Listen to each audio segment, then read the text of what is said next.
Sure. Good evening, everyone. Welcome to today's session. To begin with, I'd actually just like to introduce the Global Shapers community. The Global Shapers community is an initiative of the World Economic Forum, and it's a network of young people driving dialogue, change, and action on the ground. Our work is primarily focused on three areas of impact: that's education and employment, climate change, and environment, and gender and equity. We at the Noida Hub are a community of diverse individuals working hard beyond our professional goals to bring together change in our communities that we live in. I'm Varya, and on behalf of the Noida Hub, I'd like to welcome you to today's session. Our conversation today is essentially an extension from something that we had last year.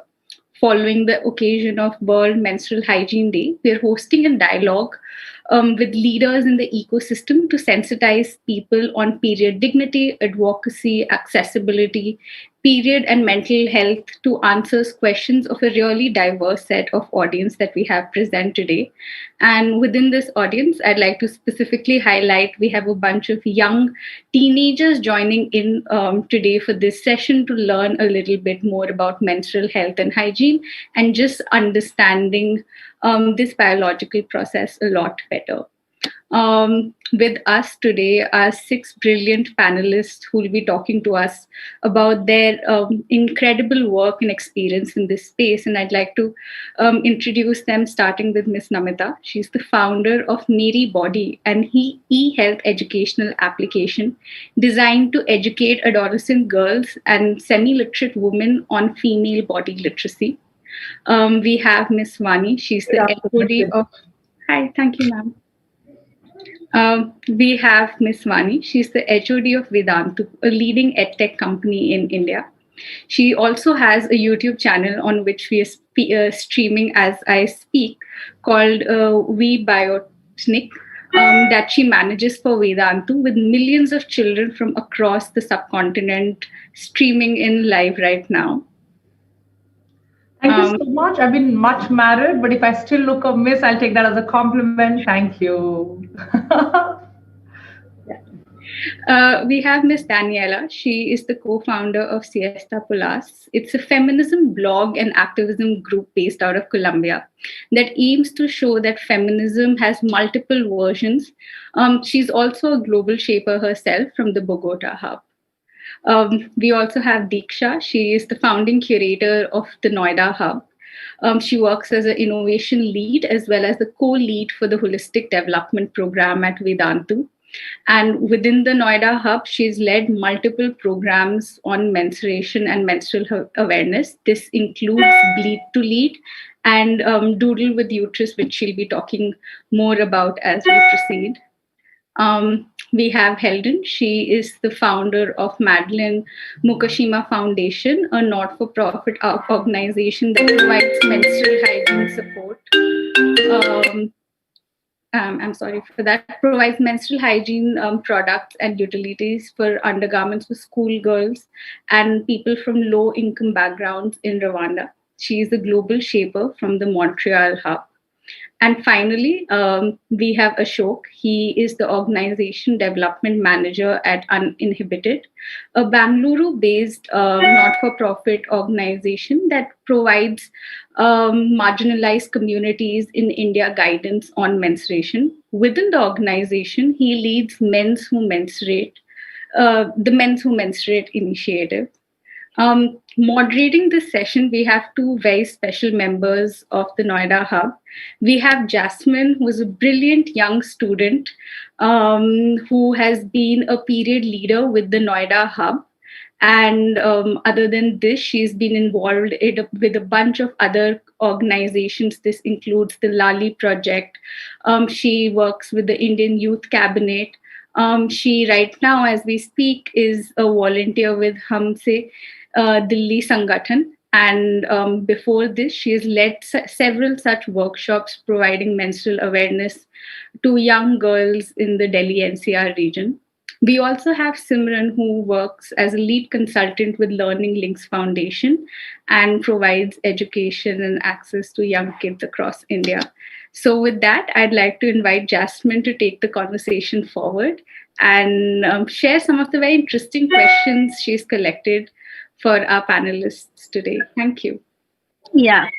So, thank you, Arya, for the introduction. So, I have a question to all that last we were together, we were adjusting to the pandemic, and now it's the new normal. How has the discourse changed since then, and how have you tweaked your ways of creating impact? What's been most challenging, and what really helped you? So, I have this question.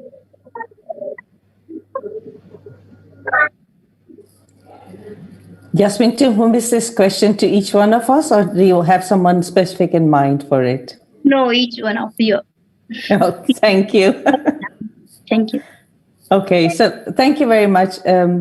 If I may start, Meri Body is working towards educating young women through technology and community-driven sessions.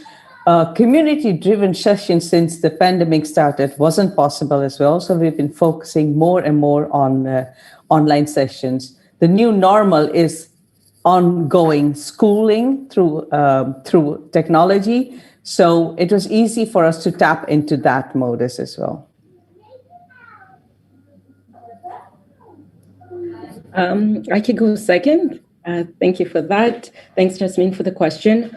So I think the hardest challenge, actually, and I'll borrow from the previous speaker, for us, it was the fact that we really work in rural areas.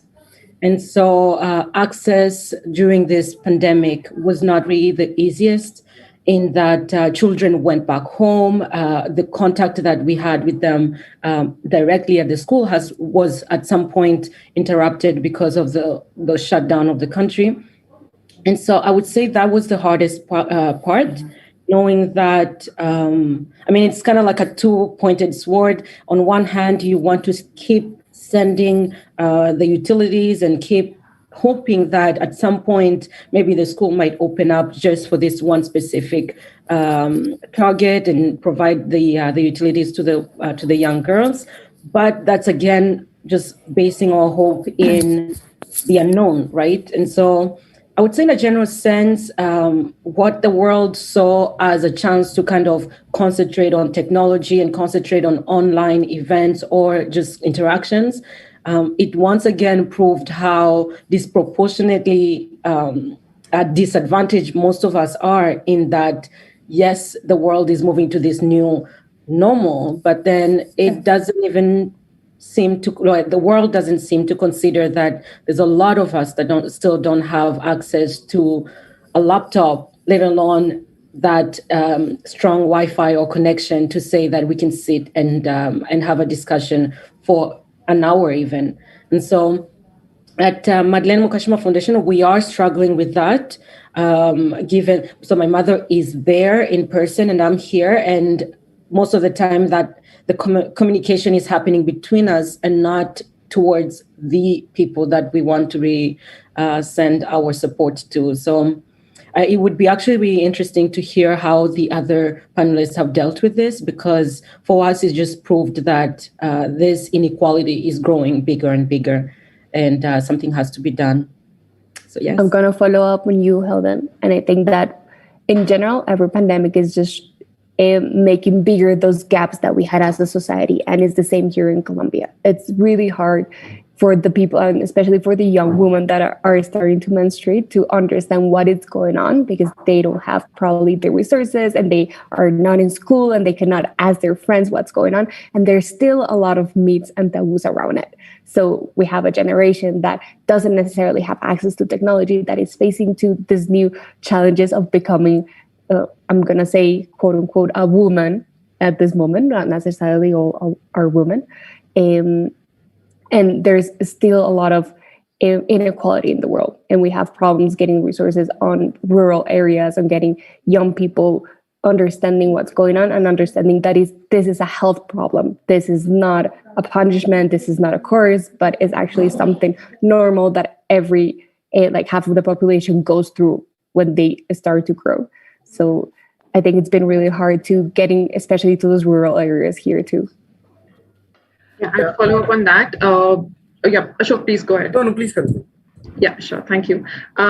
So at Noida Hub, because you're working with young girls within the vicinity, and we were visiting schools, and we were imparting menstruating learners education that was required to cope with the situation. And what's interesting about our programs is that we start before menstruation starts for those girls, so that they're really prepared for it. And while the program was set in a structure that could be done offline, moving it to online was a big issue initially, of course, because of the digital divide, and that we're all aware of, and that the pandemic, of course, exposed. And I can talk in context of India specifically. What was really difficult was just moving the entire program offline, given there are so many activities, there's so many things that we do offline that could be done in that setup, and also ensuring privacy in those sense that when we first talk about that topic, even though like we had to think of innovative, creative solutions, that while we speak about it online, it doesn't really harm privacy. And so digital literacy had to become a part of it. The second bit of it that was really interesting for me to see was the way I could gather so many students in one go and take those training programs on with my hub members. Of course, distributing items that we could definitely distribute offline easily was not possible for us. Like, for example, the utilities was something that we were not able to distribute immediately, like right after the pandemic, but we, of course, found out ways. The second interesting thing for me was the Doodle with Uterus program that we started, which had massive participation. And I think that this year, again, is going to be one place where I feel people are going to openly express. And that's what I'm really looking forward to. So, yeah, thank you. Just continuing from there, I couldn't agree more that this pandemic has affected women and their menstrual health almost in a skewed way, and the whole narrative around it has shifted for the worse, I feel. So when before the pandemic, actually Uninhibited, previously it was Sukhi Baba Foundation, we used to work on the ground on behavioral change around menstruation, but when the pandemic hit, everything came to a stop. And the first thing that we did was to do a needs assessment from the community, as in what do they need right now? What is it that they require? Instead of us giving them, what is it that will benefit them? And from that, we understood that, okay, the major problem with the women in the community that they are facing right now is access to healthcare, access to credible information on menstrual health. And with that intention and with that need kept in mind, we started a helpline. It's called Henosathi right now. Previously, it was called Henosathi.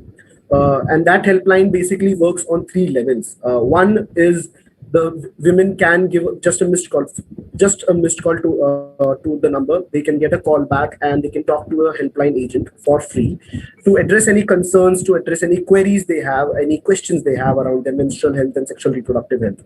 Second was, since they do not have access to medical care, hospitals, doctors, because of the lockdown, we do provide a free doctor consultation as well on the phone call itself, where our agents connect the users, connect the women to the doctor, and they can have a consultation on the phone call itself.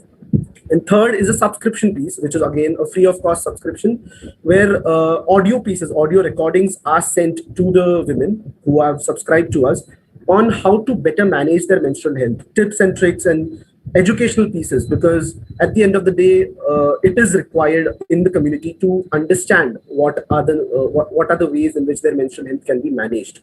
And since when we talk about digital literacy, it becomes a bit limited depending on the access, and hence we thought of why not create an audio digital literacy, where any kind of phone, like a normal old Nokia phones which we used to have, even that can have such can empower women to actually listen to the audio pieces. So they just receive a call, they pick up a call, and the audio gets played.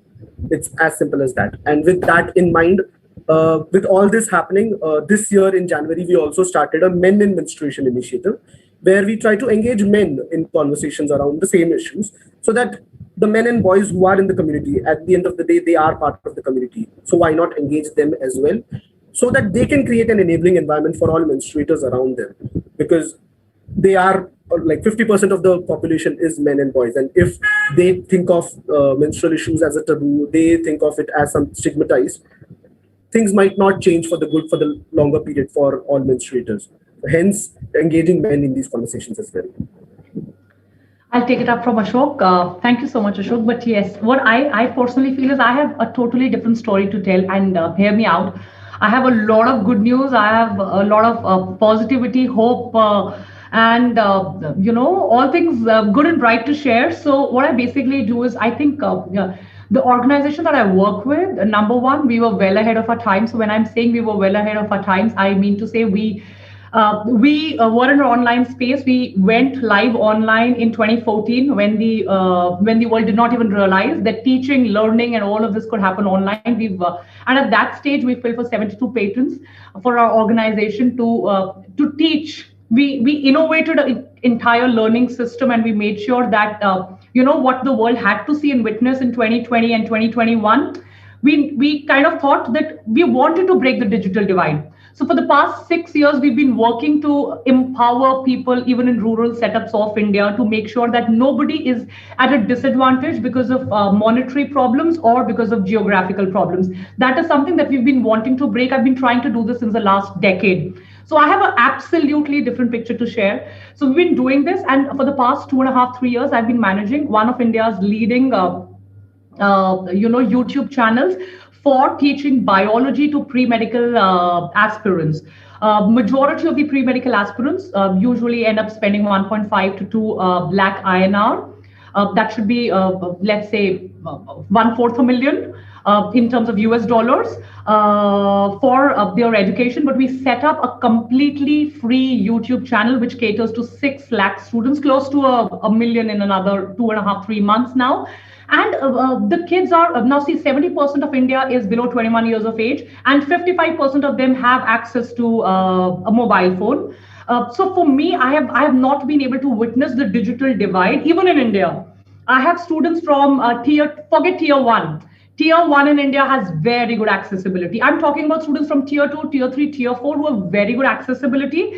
I have students from remote villages studying, and these are kids, these are young girls. I have a channel which is, let's say, 55 to 60% viewership of women to 40% viewership by men. And these are kids, these are young girls, these are young boys who want to be doctors, who want to be healthcare providers, who want to go all out there and change the norms. And these are people who are empowered. We have a society where there are stigmas. We have a society where there are certain taboos. We have a society where there are afflictions. But not even once have I come across anybody from the age group which I cater to, 16 to 21 or maybe 23, 24, where people are talking about these afflictions. All that I hear day in and day out are like, how do you break them? How do you smash patriarchy? How do you smash stereotypes on the face? So for me, the picture is as bright as it could be. And I can see India, I can see Indian youth leading this for the entire world to follow. I mean, like, you tell them about men's. Yes, I don't really cater to below poverty line. I don't really cater to the poverty line. I don't cater to people who are down there, homeless on the streets. Probably Diksha and her teams, and Ashok, with all due respect to you and your teams, you could be the ones there. But I cater to people. I care to the aspirational people of India. That's how I put it. I care to people with dreams, desires, and aspirations, and hopes, and zeal, and enthusiasm. And these are people who are raring to go. And these are people who will change the face of our country and the world in maybe a decade's time. That's all that I need to bring about a change. Thank you. Yeah, so I have very rosy pictures to paint. It's just dynamically beautiful. Thank you so much. Okay, so now I'll go with the second question. And my question is from Daniela and Vani. So first, Daniela, in your blog, SietePolas, you talk about sharing 7 versions of what it means to be, grow, and exist as a woman in Colombia. So how different or similar do you think it is to be, grow, and exist as a woman in the world? And to you, Vani, since you interact with teenagers and demystify myths and taboos, so how would you describe the journey of a young girl to that of a woman in India and the world? So, yeah, that's my question.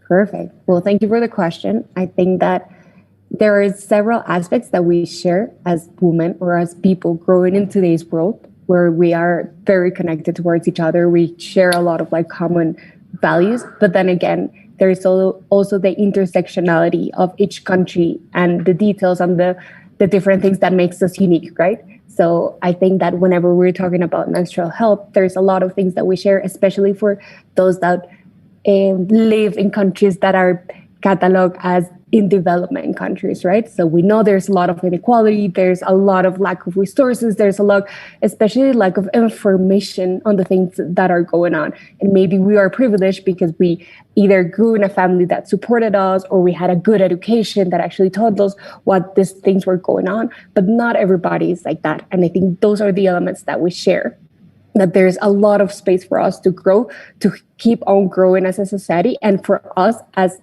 a youth to be also working and as I always say, like giving your grain of sand, like putting on your grain of sand here to like improve the state of the world, right? And then when we talk about the difference, that's when we start to think about how the culture also gets mixed in all of these things. So in the past days, I was reading about this case here in Colombia. So our population is mostly Christian and Catholic. So this girl started menstruating, but since she was at her home, she didn't have anybody to talk about this. And their family was very conservative. So they never wanted to talk about like menstrual health or even like sexual health. So she was bleeding all the time and she had no one to talk about this. So I'm pretty sure that in India happens something similar, but like with different aspects of the culture.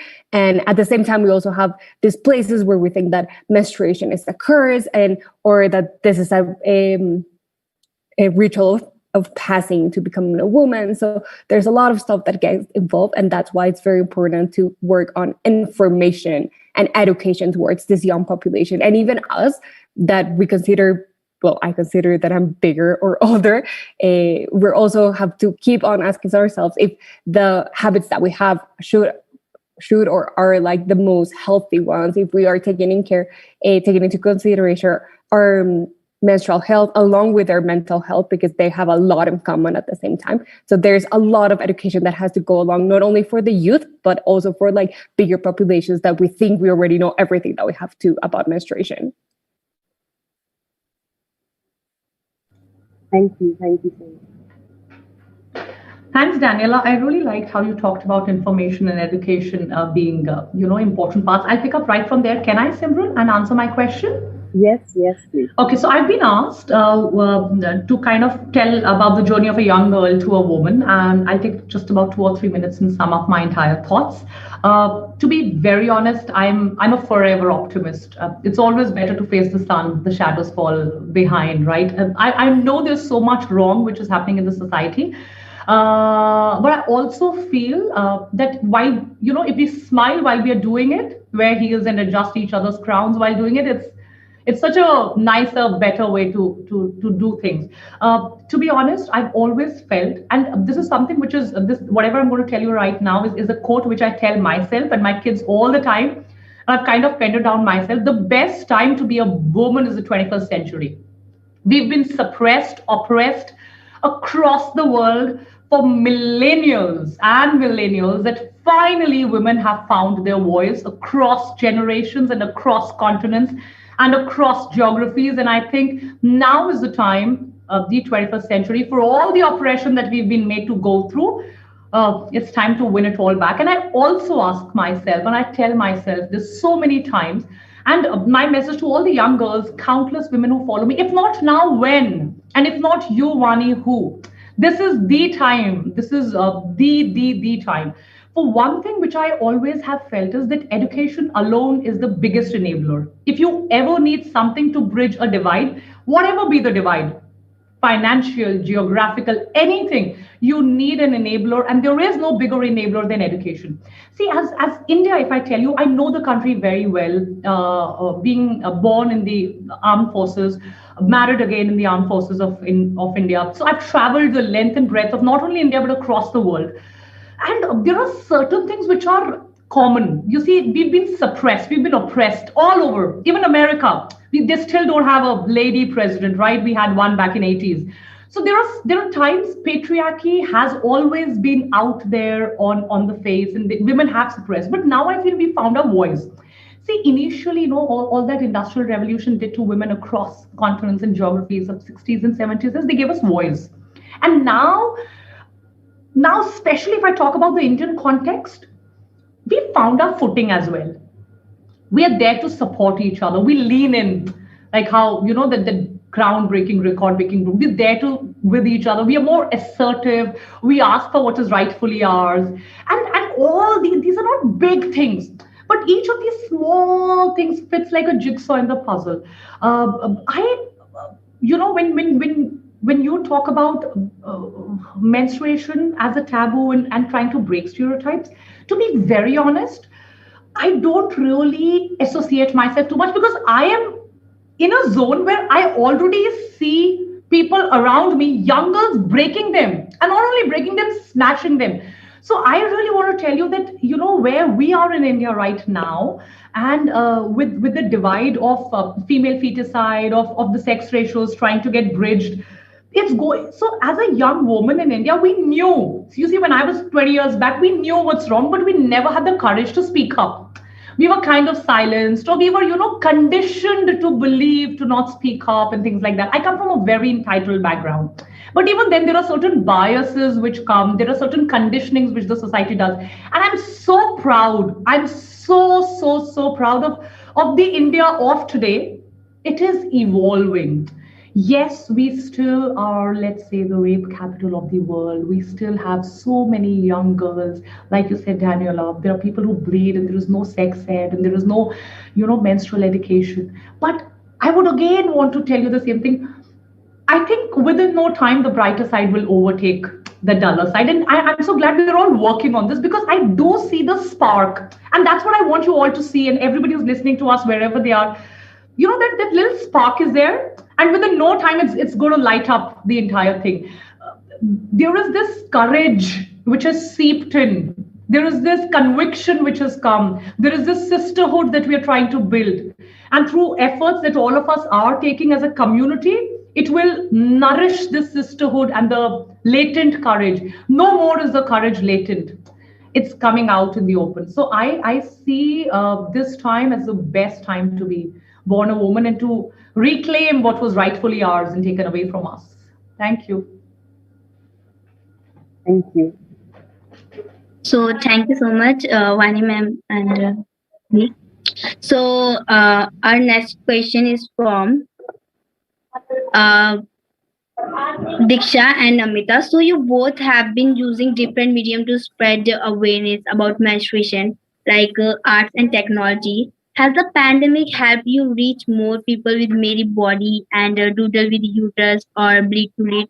So what approaches and tools will promote innovation, protect society from harm, and build individuals' trust in the use of technology and other mediums in healthcare? So, Jasmine, thank you for the question and for giving us this platform to share our thoughts. Diksha, would you like to start? Please. Please go ahead. Thank you. Well, Diksha and I met a year ago. And if I may speak for you a bit as well, Diksha, from the first moment we got to know each other, there was absolutely a connection between the two of us. Because we felt both as like-minded people that this is what our purpose was about. This is what we wanted to talk about. Make female body literacy accessible to everybody, whether it was to offline or online sessions, but the purpose is that no one is left behind. And that's the first thing about technology. We hadn't even known each other before, but we met through technology as well. We met through our networks as well, and we built on it as well. So, and it started during the pandemic as well. I'm based in the Netherlands, but I'm used to going to India quite often. And I used to go from one place to another, traveling, meeting people, meeting networks, meeting NGOs, meeting people. But because of the pandemic, it's not possible to do so. So we're all meeting online. And what greater fact that has started through the pandemic is that it's become such a lower threshold that I felt immediately with Diksha that, we were friends and, friends for life. And it's not only about this subject that we talk, but we communicate about all sorts of subjects because we find common grounds between us. Secondly, I'm very glad to hear that Vani is absolutely positively involved in eradicating misconceptions, in making the topic of menstruation a common thing. I feel myself as well that with technology and with the demography of India being 50% under age 25, half of them are women, young girls, it's so much easier to talk about it. I know when I was a teenager and I was in school in Pilani, I wanted to fit in just as good as anybody else. The children want to do that. And the children of India are so tech savvy. Each of them wants to have a gadget. Each of one wants to be able to be in it and on it and on top of it. And that makes it so easy for us to be able to be innovative. And then lower the threshold. I've had students, I've been doing online sessions with schools all over the place in India, but with Bhubaneswar to Maharashtra.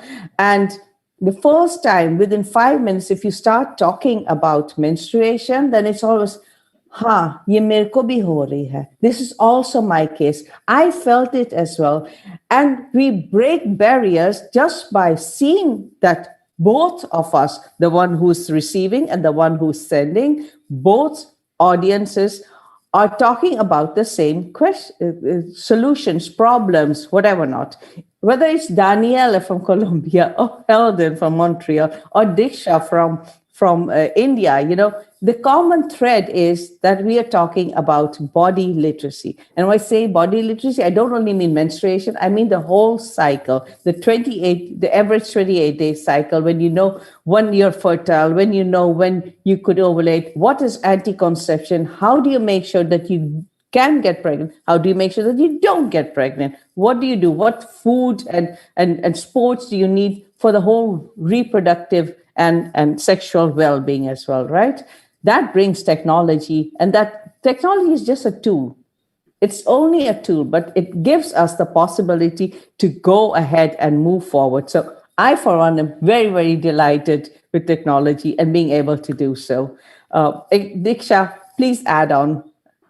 Yeah, sure. Thank you so much, Namita, for bringing that up. And I would also like to mention that Jasmine also had attended Namita's session. And Jasmine, would you like to share how was your experience with Namita? So my experience was very nice with her when I was taking sessions. So I think, so her app, I was using her apps also. So yeah. Good. That's so amazing. Thank you. Yeah. That's so sweet. Yeah. So moving on, while I do agree with both of you, Vani and Namita, that yes, now we are more, at least we are having this conversation. I mean, that's a big proof that yes, we are there. But again, miles to go before we sleep. I have been to places where, yes, we do have digital access, but we don't have proper information. That proper information floating through the government, through the policies, through the healthcare advocates. And given that a lot of concentration has gone into the pandemic, our resources have been, allocated at a certain extent to the pandemic versus, other healthcare issues. I can't even begin to imagine the plight of a pregnant woman right now. I mean, how difficult it might be for a pregnant woman right now not to be able to breathe properly outside and take a walk.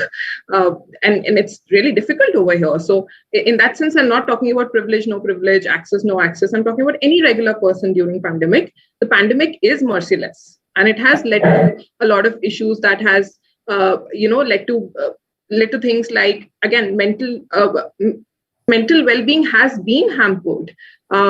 Me not being able to, and I'm talking about myself also. There was a point when we were completely into lockdown, and say I was feeling to go out and take a ride or have something when I'm menstruating. I couldn't do that, and I can't even begin to imagine for people who are living in one-room houses with 4 people in, and with now. I think now is the time when it might be even more difficult, given the scenario that those 4 people earlier did not have all 4 people in the house.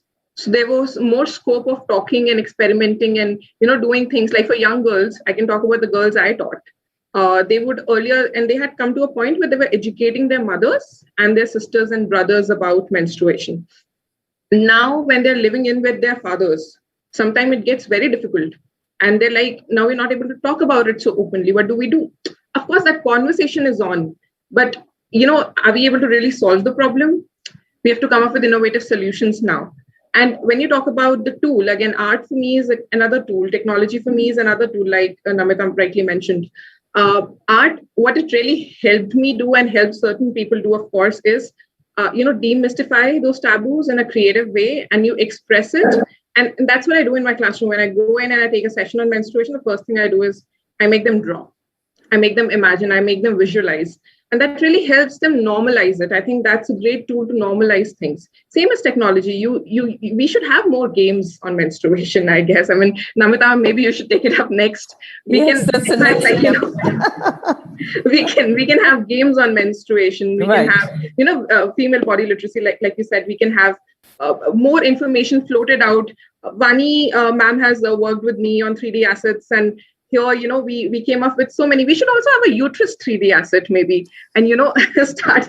I'll tell Nancy about it. That's a great idea, Diksha. Indeed. Yeah. I mean, it's we have 3D assets to talk about, and maximum 3D assets we have in biology, and that's another one of the ways of. It was one of the innovative projects that we took up to enhance the learning experience of children. Why not have a uterus 3D asset and just explain how it works? Right. So we need more innovation. We need more artistic expressions. We need all of this to come up together. Yes, it did enhance the learning process for children. And that is the way I could reach more children versus like earlier we would go ourselves on ground and educate children versus now being able to connect with them digitally and sensitize them has of course become easier. But at the same time, I would not deny whatever percentage it is, if it's 25%, 30%, 40%, whatever percentage it is, of people who don't have access to basic utilities. Because one example that I'd like to share is somebody, she's a principal in South Delhi, again, a good school and all the education and everything it's a government school though. And I remember she telling me that there was a kid who came to her saying that she was menstruating, and she directed her to a teacher. And the teacher gave her the pad and she put the pad upside down. Yeah. And for 3 months, she was bedridden. Now, these are realities because we don't care enough, or maybe, and I count myself responsible as well, that we don't care enough to educate people the right way. We don't put in the right content out there. How many of us are, right now, people are left, right, center designing courses on, say, reading, writing, whatever subjects, you bring it on, dance, everything. Why not menstruation? Why not female body literacy? Why don't we have courses on that?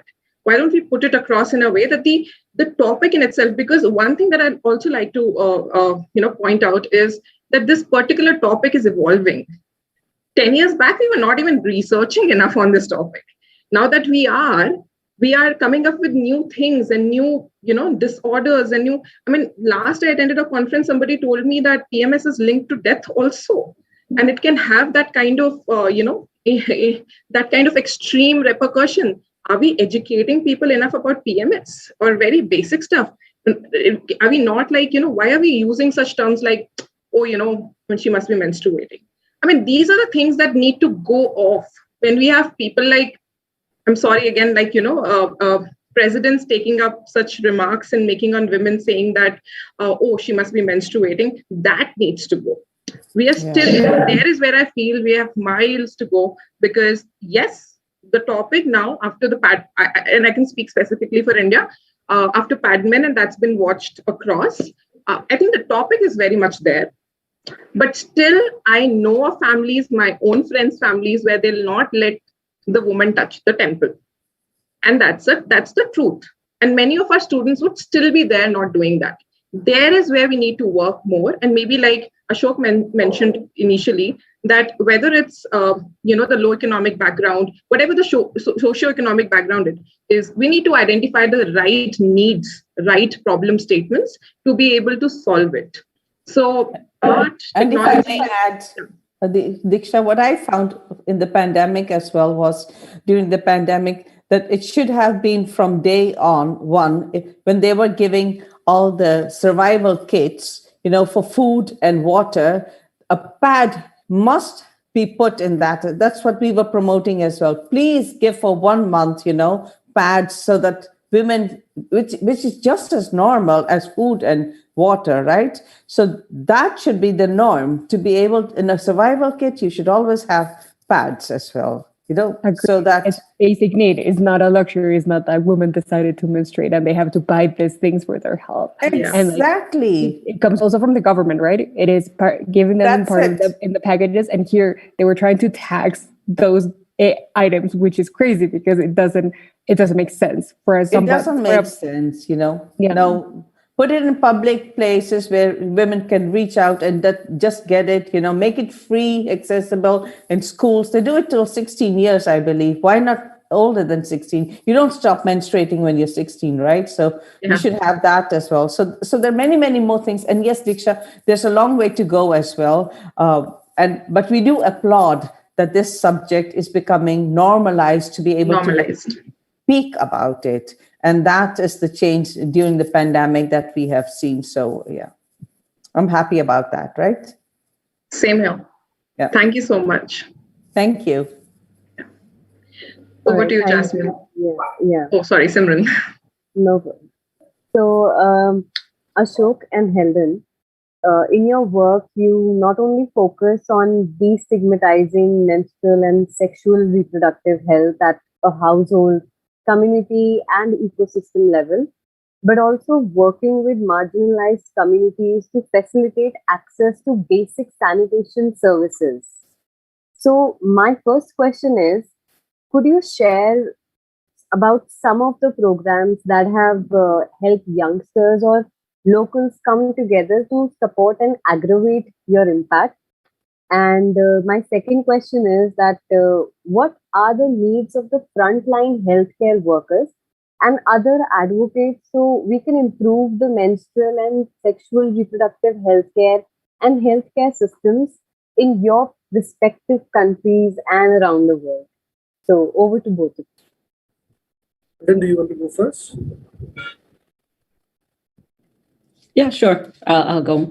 Thank you so much for the speakers. I'm really learning a lot, and it's making my kind of brains work as I see how different people are dealing with this issue that we are sitting here discussing, even and finding solutions and very innovative ways to do so. Ashok, really shout out to you for doing that with the men, because I'm really a big advocate that this is a subject that for every woman who sits at the table, there should be a man to reciprocate that, because it really touches on all of us. And some people pretend like, I was just raised by a single father. I only have brothers. And, like this is not a reality that can be close to me. But my question, my answer to those people is usually just you are a product of menstruation. So if you care about your own livelihood, you should, but the least you could do is care about that thing that made it possible for you to be on earth.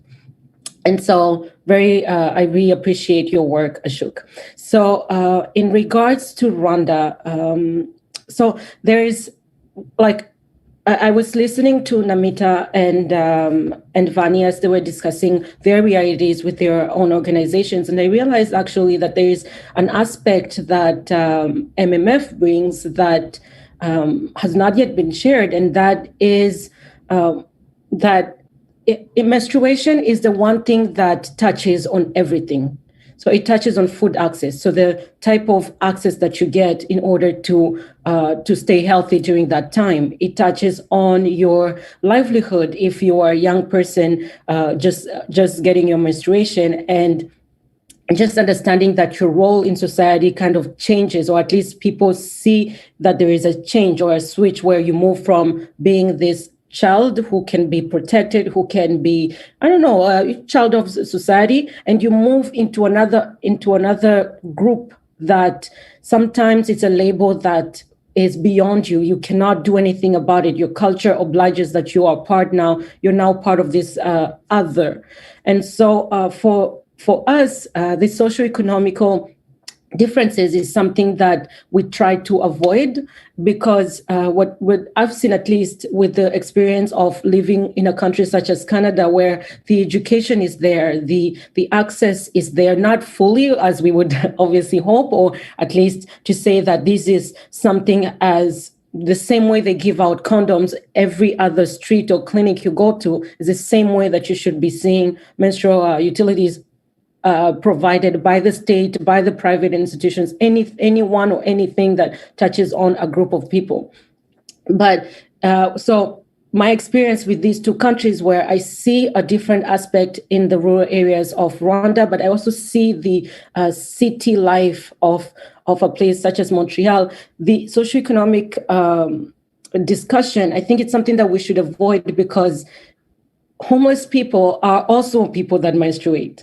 People at the bottom of that ladder are still people that menstruate. So you see that me as a person who can afford, or let's say XYZ as a utility, does not take away from the fact that another person who's homeless, who does not have access as me, who has survived different types of violence in their life, it does not negate that if we're having our menstruation at the same time, we're going through the same thing, regardless of where I rank, regardless of if I am a billionaire somewhere in Dubai, or I am a homeless person somewhere in Rwanda or Montreal. And so what we try to do is to eliminate, at least put aside that conversation, to show how this is a discussion that you can come at the table as a minister, as a president, as a 18-year-old menstruator who just started their menstruation, or even at a 12-year-old,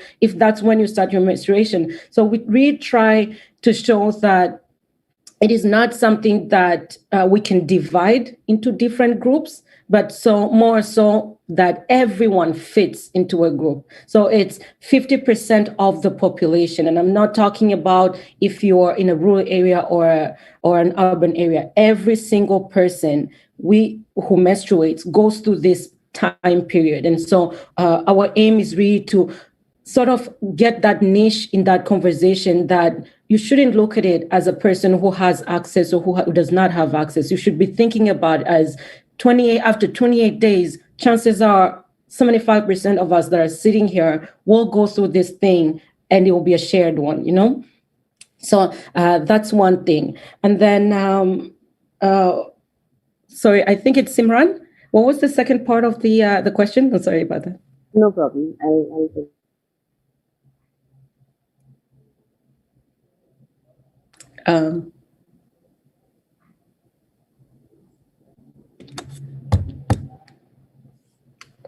Yes, there's some issue. It seems to be a power.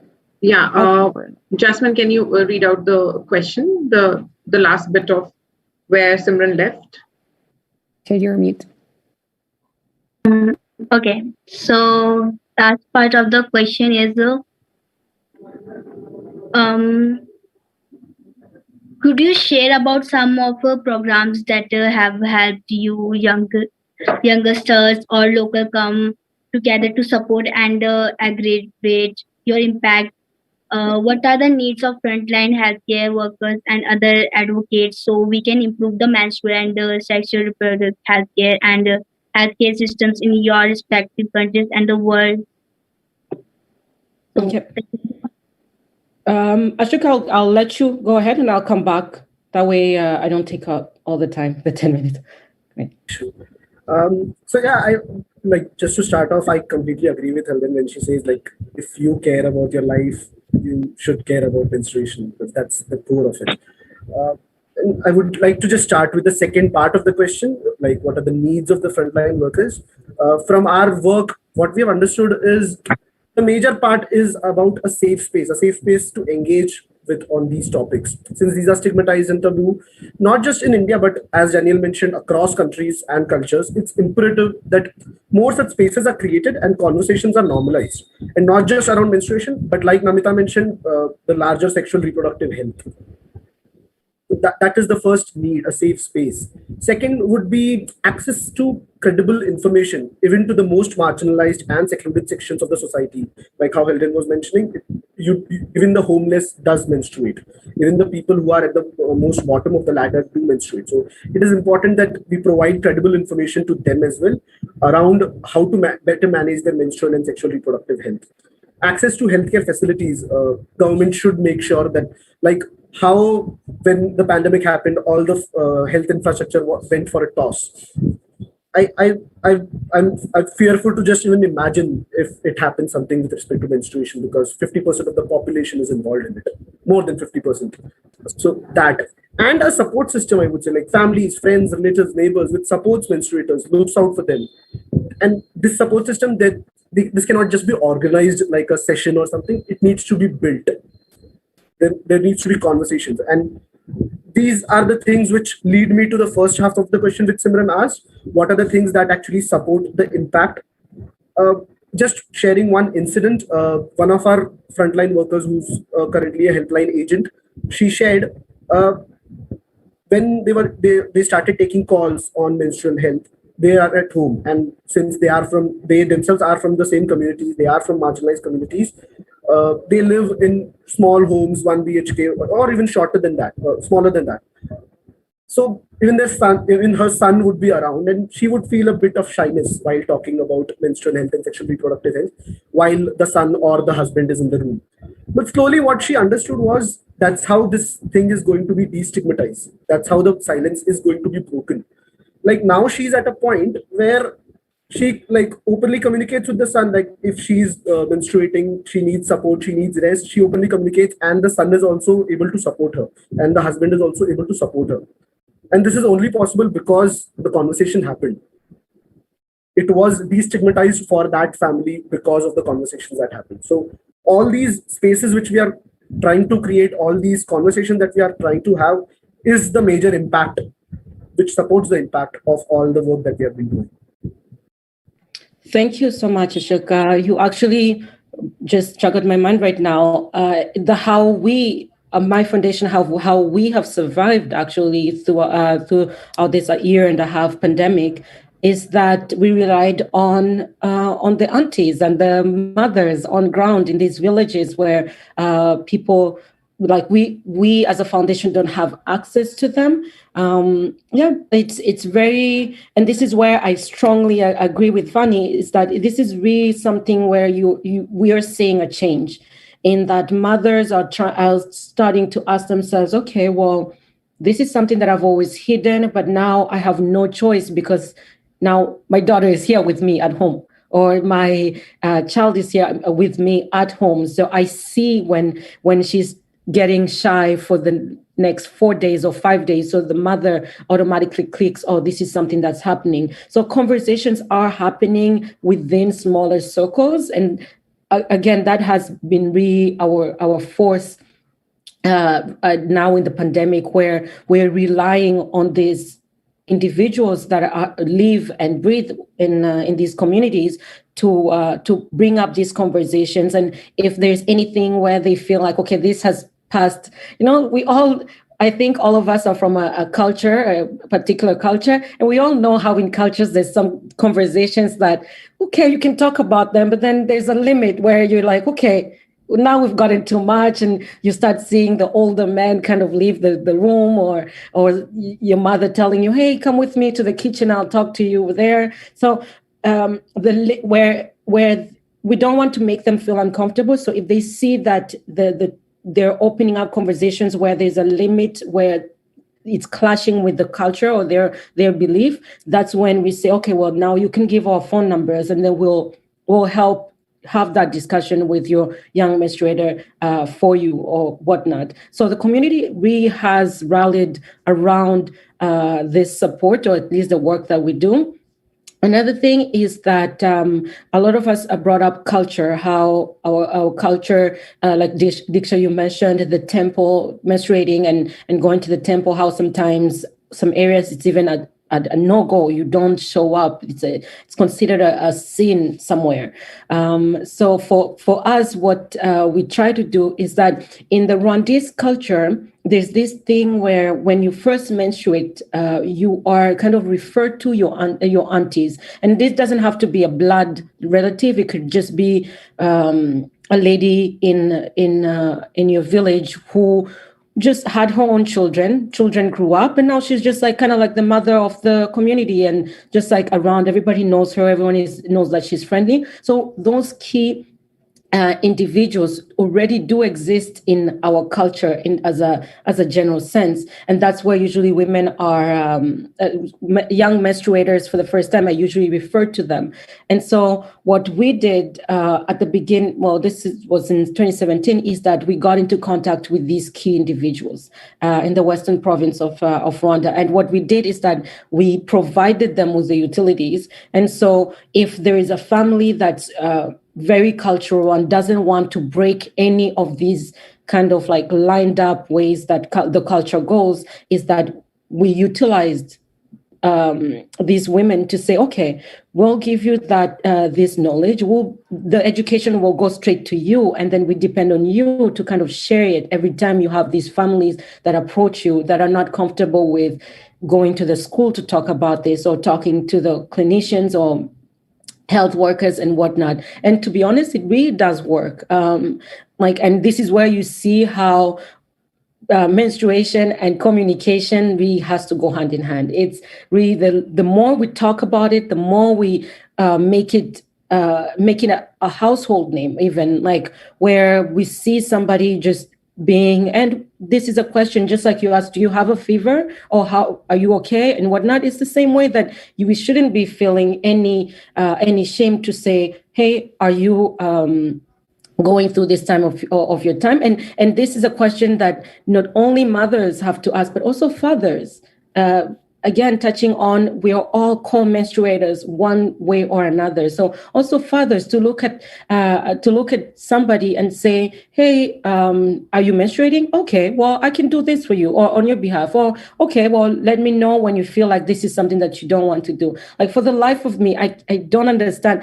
If for all of you who menstruate at this table, do you realize, like, if you do have cramps, and like imagine being told that you cannot reach out to the creator because of this pain you're feeling because of how you were born. Like, I feel like society really underestimates the type of personal journey this menstruation thing is. And so again, communication, speak it out. I know it's something that brings a lot of I guess anxiety in a sense, where you're like, oh, what if I say it or not? But you shouldn't be seeing a person menstruating with a touch, like having spoiled their clothing and not tell them. Like, it really baffles me that I'll sit in a bus and after 30 minutes, I have to stand up and say, hey, by the way, you have this mark on your back and whatever. Like, why do people not say it out loud? Why do people feel the shame? Because this is something normal. This is actually saying that you could be able, you could save somebody's life, talking about the general health, sexual reproductive health that we're trying to advocate for here. That sometimes it's a menstruator who has just forgotten to put on something to catch the blood, but it could also be a higher risk that's attached to their health in a general sense. And so again, just say it out loud and understand that this is something that all of us are touched on about.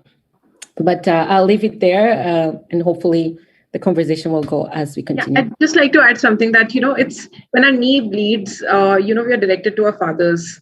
Why when our vagina bleeds, we are directed to our mothers? I mean, I think that needs to really change. And we can also be directed to our fathers, and that can be all right. And there is where the change really begins. Yeah, exactly, and that's why I really applaud Ashok what he's doing, because the half of the population that does not menstruate has to understand that this is something that they can help with. You don't ask a victim, and I'm not saying menstruators are victims, but you don't ask a victim to do the work to bring it back. Like these individuals who they can hold our hand in a proverbial way. They can hold our hand as we continue to have these conversations. So if I may ask as well, it's good that we're inviting the men within our communities as well to be part of it, right? And it is happening as well. Ashok, kudos to you to be sitting at this table as well. But we've also seen, Diksha, remember when we had a session that there was a father of a 15-year-old girl who was sitting at the table talking. We're starting to normalize it. So people, all of us, let's make it possible to normalize it. And while we still have way to go, there are already changes happening in this direction. So wonderful. Thank you. Thank you so much. So I have a question to all that what policies and practices and partnership do you think will help radically improve mental health system effectiveness, resilience? Do you think there enough focus on menstrual and reproductive health care in your respective countries? Increase your facilities catering to disease and disorder as well as mental health. What are your recommendations? So, anyone can answer. I'll go first and keep it short and sweet. In terms of collaborations, I really think the government. I know most of us, and I speak from experience here, our governments are not the most responsible. And responsible is really me being shy about me giving my point of view on our government. But I think it's time that the government pulls up for the change that we need. It's time that they understand that this is not something they can, first of all, police. It's something that happens in the most natural ways. And so they need to start understanding that this tax that they're imposing on these products, why are we still paying taxes on something that we have no control over? You could be somebody who menstruate, even if you cry all your life, this is something that you cannot stop. If you have the means to do so, you can stop it, but that does not mean that you take it away. And so this is something that I just feel like enough is enough. Governments have had millennia of time to think about a solution for this. And if they feel like they're not equipped, then they just don't run for office. If you feel like this is something that you cannot rally behind. We need this tax to be taken away. It's not even for discussion. It's not for this is not something that should be tabled. This is not something we should be waiting for two parties to come together and have an agreement on or whatever. And also, it's not something that we should be waiting for a woman or somebody who menstruates to take power in order to do something about it. So again, 100%, the government has to step up, all governments across the world, because the taxes is something that you see across the world, regardless of how well off or how below the poverty line the country is. So I'll just end it to that. End the bloody stigma, end the taxes. It's as straightforward as that. I'm going to follow Heldden here. Agree. Governments for sure. I think there also needs to be linked with the schools and the education system, right? That is going to give and is going to massify all of this information and education for the young woman, and even on higher education levels, that it's also something that is taught and implied. And universities create inclusive policies for both men and women who menstruate, and they can understand the implications of menstruation and on mental health and everything. So definitely the government, the schooling system, and then also the civil society organizations that can also provide something like this. So we know that the governments are not going to be enough to provide the entire solutions that we want. So that's the time for us to step up and look for the civil organizations that can bring resources, such as Heldden is doing, education that can also like break the myths and the barriers, such as Ashok is doing. So we need to have this in all of the aspects so this can work and we can actually do a change in the world. I'll just follow on with Daniela. In terms of collaboration, I agree with both of them on government, and adding to it, non-menstruators, schools, corporates, everyone, because menstruation is a means to life. Then why not include everyone?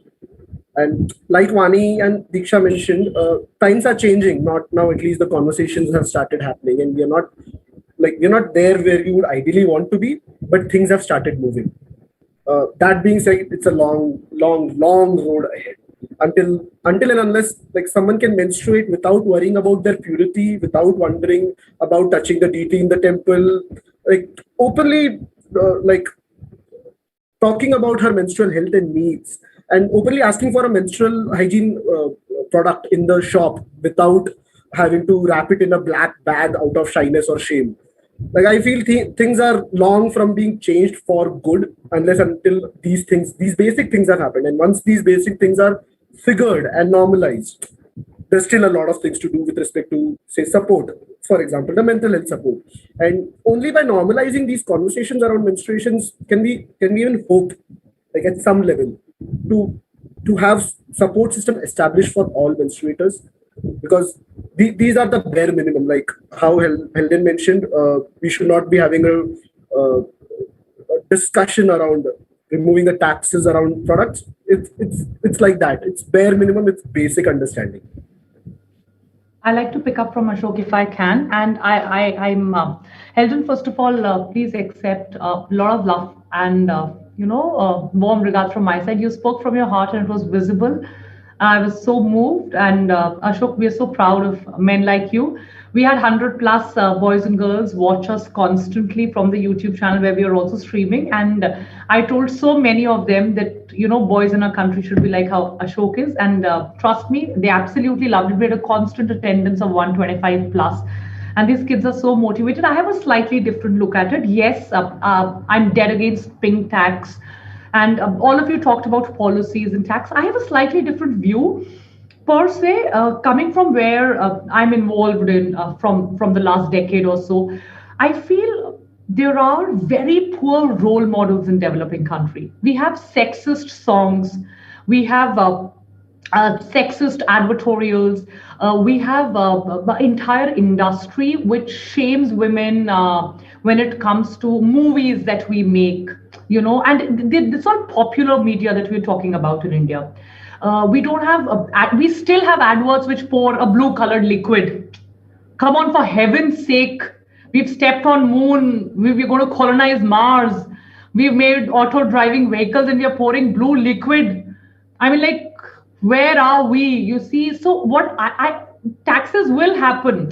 That's for policymakers to take stands for. I also feel that there is a lot of red tapeism in policy making and things like that. But what I feel is popular media has bigger inroads.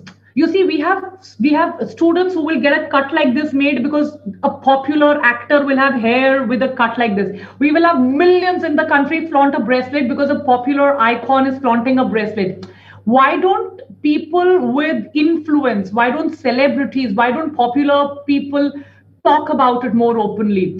Why don't they embrace what is normal and natural? Policies will change, taxes will happen. Why can't we normalize it from people top down? I feel that's something that's the reason why I'm doing what I'm doing. I've opened another YouTube channel called Vani-The Voice for Change, because there are certain things that I cannot or should not be doing with the platform that I'm associated with.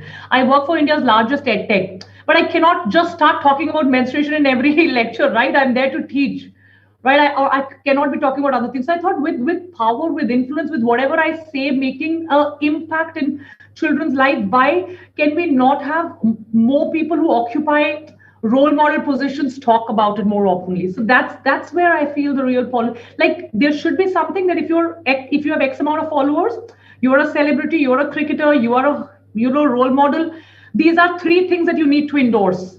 So I wish we had, more things like this happening. And I see that in the West. I also see that in India, but I think we can do much better, much, much better. Like I see Chimamanda Ngozi Adichie, I'm such a big fan of her. She's a woman of color, if I can use color in a positive connotation. And I think she breaks barriers like nobody's business.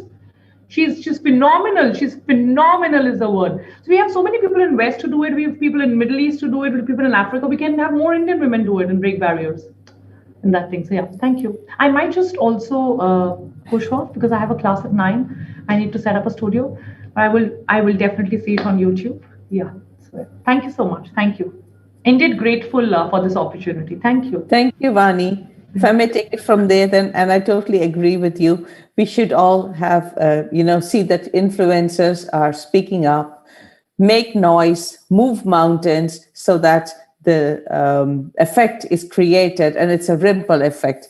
I do believe, though, that it's not only up to influencers to say something, it starts with yourself. If you start talking about it, if you start moving mountains, if you be the role model, if you be the person who initiates and the others follow you, that's when the change happens as well. So for me, it would be, stop talking about taxes, just get those products to be freely available.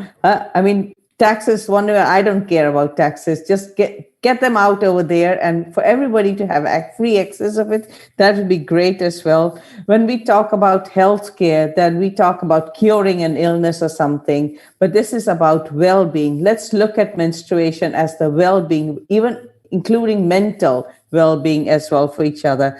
And we are having this session because of the Menstrual Health Day. For me, every day is Menstrual Health Day. So we don't have to do it only on the 28th. It should be celebrated every day as well. So that's my takeaway for this moment as well. Thank you. Thank you. If I may take it from there. Firstly, I would like to say that, yes, we are optimistic, and I also like to be very optimistic about what's happening.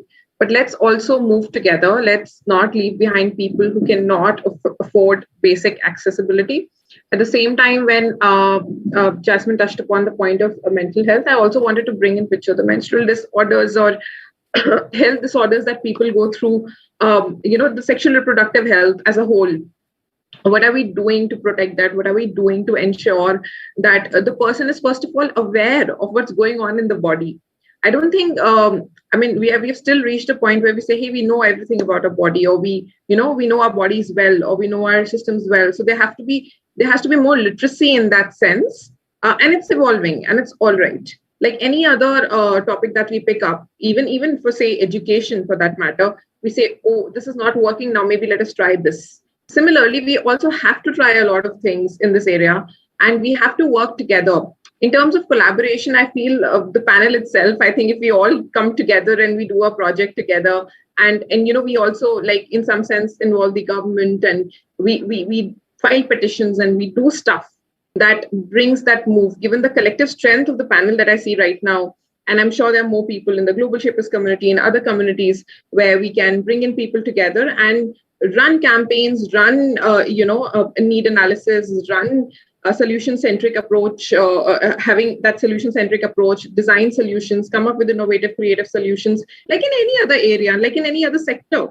I think it's a part of the healthcare sector, and I think it needs to be promoted equally and bring it to the mainstream conversation. In a sense that we're talking more about beyond menstruation, beyond the menstrual cycle. We're talking about PCOD, we're talking about PCOS, we're talking about endo, we're talking about more things that women go through beyond, and not just women, like menstruators go through beyond, just menstruation. So there is where I think we need to bring in more people to come together to brainstorm, and it has to be government, it has to be NGOs, it has to be civil society, all of them coming together and working on this. In terms of mental health, like I said, it goes hand in hand, and we need to have proper infrastructure ready for it, wherein people can feel free to talk about those queries. Just like, I really relate, and it might be just like a little bizarre comparison that I'm making, but I say that in terms of education, we have moved so far, but our education's assessment system still sucks. We still have that, competitive exams that we have to write and all that nonsense. And we still have that entire system where we cannot have, credit-based model where we can, and in India specifically, I would say that if I want to study literature, I can also study math and science together. I mean, similar to this, like it's again a bizarre comparison that I'm making. I mean, we've moved beyond menstruation. There's so many things that we need to talk about besides just this and normalize it. And it's not just the access of that pad, it's beyond that. And can we just now at a point say that, hey, are we there where we're going to like change the system in a way that create a dent in the system in a way that the governments are supporting us, that they are radically changing. Now, the say NEP came up for education. Can new policies come up for menstruation and healthcare that changes the system radically? And we need radical movements now. So there is where I am. I totally agree with you, Diksha. Yeah, absolutely. And I think that's a phenomenal note to sort of take the concluding thing. I was going through the audience questions we have. And can I just start by saying that there are right now, as we speak, over 100 students, actively engaging in this dialogue right now, talking about their opinions. And a lot of questions that I saw really come up were around myths and taboos. I mean, Diksha already covered some parts of it when she talked about temples and all of the myths associated to that and all the shame that people have associated to it. But I think there is a lot more. There were questions on sanitary pads versus tampons versus cups. What do you use? There are so many other information things. So I think the best way to answer these questions is to say about how can these students really engage with your work and the organizations that you have. How can they learn about menstrual hygiene, about sexual health and wellness from the work that you're already doing? What are some resources you would guide them towards so that they can, from this conversation, take their learnings forward into their communities, into their classrooms, and into their friends around? If I may say, I'm sorry, Heldden. Go ahead, please. Yes, sorry about that, Namita. It's just that I will have to leave at some point. I just wanted to at least address the individuals who took time to kind of come to listen and share and engage with us. First thing I would say is to any person who menstruates that is watching this, is that your experience as a menstruator is very crucial, that you embody it. And whenever you hear a conversation happening, try to either break the taboos, either tell them about your experience, either share with somebody else who has a different experience from you. Because what this does, in my experience at least, is that it allows to open your horizons. Let's say you don't have crazy crumbs, somebody else does, and you're like, oh, so this is where people bring up that I can't wake up, I can't do anything when I'm menstruating. Try to exchange different experiences so that you can understand how this thing is bigger than all of us. It's really very diverse, very touches on very intersectional, and you have to understand that you are part of this conversation, and so your experience is something that you should bring forth at least in every instance that this conversation is coming up.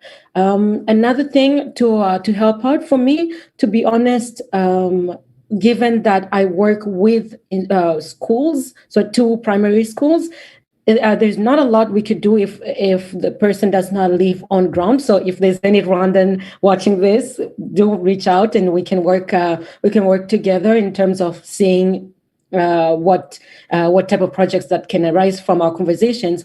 But what we could do is that speak up.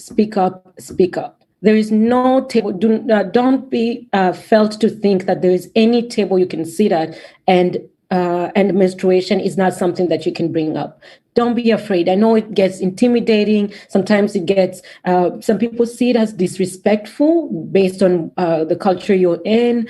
Some people see it as a redundant, like, oh, well, we all know that this is something that happens, so why you bring it up?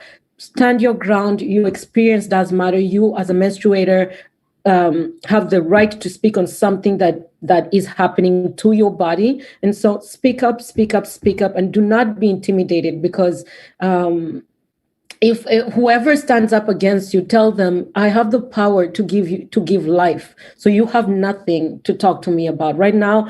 Like during that time, you have the power of a goddess. Regardless of if you identify as a woman or not, you have the power of a goddess. And so don't forget that. Don't let anybody rob you of that experience of sharing. What do goddesses do? They give and they take, but they also, like it's a give and take thing. So make sure that your voice is heard as a menstruator. Get out there, because the more we talk about it, the more we can break the crazy taboos of like, oh, you can't do this or you can't do that during this time. The more we can show that, hey, look at me, I am menstruating at the current time and I'm able to sit and talk to people across the world at any time that I want, or even so that the empathy can also start flowing into the different conversation where people are saying, okay, so some individuals out there during this time of their month, they cannot even stand up. They cannot even handle their own body. They need to be bedridden. So just so that people can understand that this is something that touches on all of us. And the more we speak about it, again, the more this conversation will get easier and easier as we continue to fight. So that was all that I wanted to say. However, I do have to leave. And so thank you again, Diksha, to the Noida Hub for this opportunity. As always, it's always a pleasure to see fellow militants from across the world discussing these issues. And we will do it. Slow and steady wins the race. So thank you again. Thank you so much, Heldden. Thanks, Heldden.